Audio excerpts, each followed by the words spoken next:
हिस्सों को कवर कर चुका है। नॉर्दर्न लिमिट ऑफ मानसून यहाँ पर हम आपको दिखाते हैं।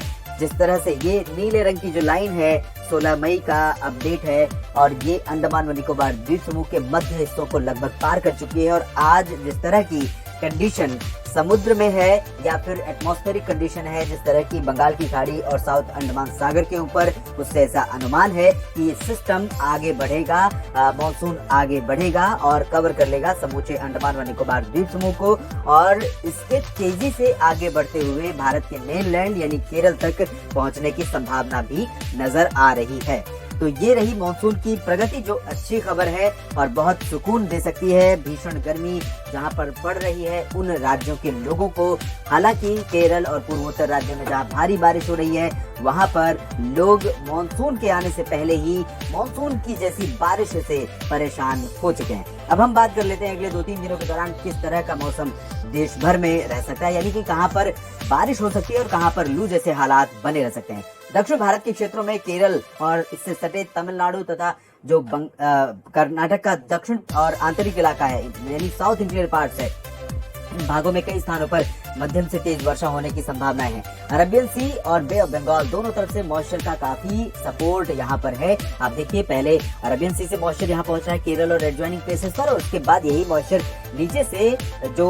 इक्वेटर है, भूमध्य रेखा है, उसके आसपास या साउथ पेनिनसुलर रीजन के बीच से होते हुए ये हवाएं घूमकर बंगाल की खाड़ी और उसके बाद फिर साउथ पेनिनसुलर रीजन पर पहुंचेंगे। जाहिर है कि इस तरह की कंडीशन में भारी बारिश होना बहुत लाजमी होता है। तो केरल में तमाम जगहों पर, दक्षिण आंतरिक कर्नाटक और तमिलनाडु में अधिकांश इलाकों में मध्यम से भारी वर्षा हो सकती है। लक्षद्वीप में कुछ हिस्से ऐसे हो सकते हैं जहां पर मूसलाधार बारिश के कारण लोकल लेवल पर फ्लडिंग कंडीशन पैदा हो सकती है और इससे सामान्य जनजीवन पर असर पड़ सकता है। साउथ इंडिया में अन्य हिस्से अगर देखें तो उत्तरी आंतरिक कर्नाटक और तेलंगाना, आंध्र प्रदेश के तमाम हिस्सों में भी कुछ स्थानों पर वर्षा होने के आसार हैं।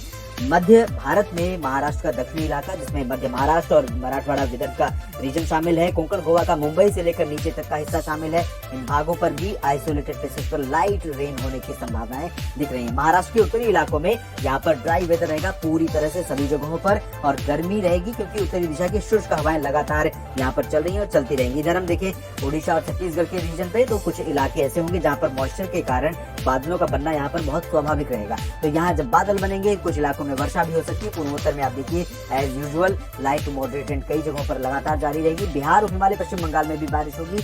उत्तर प्रदेश के तराई वाले रीजन में आंधी के साथ बादलों की गर्जना के साथ बूंदाबांदी होने की संभावना रहेगी, लेकिन इसकी जो प्रोबेबिलिटी है वो बहुत कम है, ज्यादा संभावना फिलहाल नहीं है। उत्तर भारत में चले तो पंजाब और हरियाणा के जो उत्तरी इलाके हैं इन भागों पर आज मॉइस्चर है, बादल थोड़े बहुत दिख सकते हैं और दोपहर के बाद कहीं पर कल जैसे मौसम बिगड़ रहा था वैसी स्थितियां बन सकती हैं और थोड़ी बहुत आंधी या बादलों की गर्जना के साथ बूंदाबांदी कहीं हो सकती है, लेकिन इसकी भी प्रोबेबिलिटी यहाँ पर बहुत कम है क्योंकि मॉइस्चर का सपोर्ट उतना ज्यादा यहाँ पर नहीं दिखाई दे रहा है। पर्वतीय इलाकों में कश्मीर से लेकर उत्तराखंड के बीच में बारिश होने की संभावना है। राजस्थान, गुजरात, मध्य प्रदेश, उत्तर प्रदेश और दक्षिणी हरियाणा, दक्षिण पंजाब, दिल्ली, इन भागों में काफी ज्यादा गर्मी रहेगी, लेकिन 2-3 दिन पहले अगर आप जाएंगे तो उन दिनों की तुलना में हालात थोड़ा बेहतर रहेंगे। 42 डिग्री सेल्सियस 43 डिग्री सेल्सियस के आसपास तापमान रहेगा, उससे ऊपर संभवतः इन भागों में आज नहीं जाएगा। इसके बाद हम बात करते हैं 18 मई की, तो 18 मई को यहाँ उत्तर भारत के पर्वतीय क्षेत्रों में जारी रहेगी बारिश। मैदानी इलाकों में ड्राई हो जाएगा वेदर, जो संभावना आज नजर आ रही है वो बिल्कुल नहीं रहेगी और गर्मी बढ़ जाएगी पश्चिमी शुष्क हवाओं के कारण। पूर्वोत्तर भारत में बारिश की गतिविधियां जारी रहेंगी। मेघालय और असम में कुछ स्थानों पर मूसलाधार वर्षा हो सकती है। गंगीय पश्चिम बंगाल के भी कुछ इलाकों में, बिहार में बारिश बढ़ जाएगी, बिहार में दायरा बारिश का और बढ़ जाएगा। किशनगंज, अररिया, पूर्णिया समेत तमाम शहरों में बारिश होने की संभावना रहेगी। ओडिशा और छत्तीसगढ़ में भी बारिश बढ़ सकती है। महाराष्ट्र, विदर्भ में बारिश की कुछ इंटेंसिटी बढ़ने की संभावना है।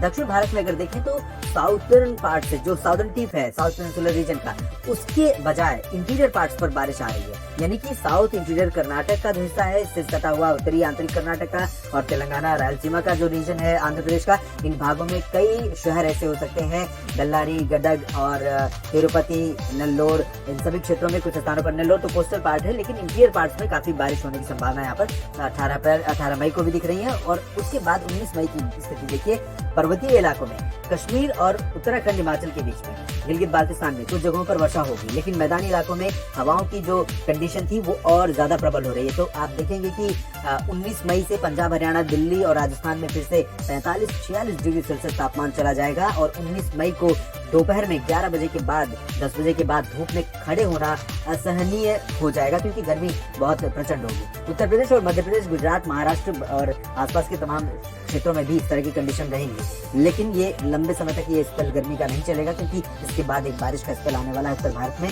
राहत लेकर। दक्षिण भारत के क्षेत्रों में अभी आप देखिए, central parts of Karnataka will remain very dense cloudy and continue with incessant rains. यहाँ पर हैवी रेन कुछ इलाकों में हो सकती है और कुछ जगहों पर ऐसी कंडीशन बन सकती है जो फ्लडिंग, लोकल लेवल पर फ्लडिंग का कारण बन सकती है और सामान्य जनजीवन पर असर पड़ेगा। तमिलनाडु, केरल और आंध्र प्रदेश तथा तेलंगाना और आसपास के इलाकों में बारिश होगी। मुंबई से नीचे अलीबाग, रत्नागिरी, चंद्रदुर्ग के बीच में बारिश हो सकती है। अंडमान व निकोबार द्वीप समूह में लगातार भारी बारिश का सिलसिला बना रहेगा और मानसून आगे बढ़ता रहेगा। देश भर में कुछ इस तरह से अगले 3 दिनों में रहेगा मौसम, और मानसून किस दिशा में आगे बढ़ेगा, कैसे आगे बढ़ेगा और किन इलाकों में बारिश होगी, लगातार अपडेट करते रहेंगे। आप बस बने रहिएगा वीडियो देखने के लिए और मौसम के बारे में अपडेट लेने के लिए। धन्यवाद।